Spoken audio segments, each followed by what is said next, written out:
மத்தேயு 21:43 ஆகையால் தேவனுடைய ராஜ்யம் உங்களிடத்திலிருந்து நீக்கப்பட்டு அதற்கேற்ற கனிகளை தருகிற ஜனங்களுக்கு கொடுக்கப்படும்.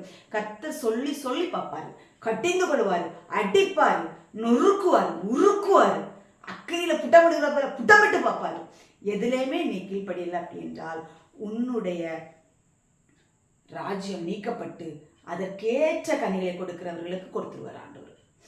பொறுப்பாரு. ஆண்டவர் சொல்றாரு, இந்த தோட்டக்காரன் வந்து சொல்றான், ஆண்டவர் இந்த ஒரு வருஷம் மட்டும் வாய்ப்பு கொடுங்க ஆண்டவரே, நான் கொத்தி எரு போடுகிறேன் ஆண்டவரே, கனி கொடுத்தால் சரி, கொடாவிட்டால் அதை வெட்டி அக்கறையில போட்டு விடும் ஆண்டவரேன்னு சொல்றது போல இந்த நாட்கள் கர்த்தர் இந்த 2025 வருஷத்தை உங்களுக்கு கொடுக்கிறார்.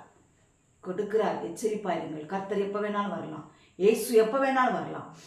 தேவனுடைய ராஜ்யத்தை நீங்கள் பிரவேசிக்கணும் என்றால் குழந்தைகளைப் போல் மாறுங்கள். கோடாரியானது மரத்தின் வேறருகே வைக்கப்பட்டிருக்கிறது. நல்ல கனி கூடாத மரமெல்லாம் வெட்டுண்டு அக்கினியிலே போடப்படும்.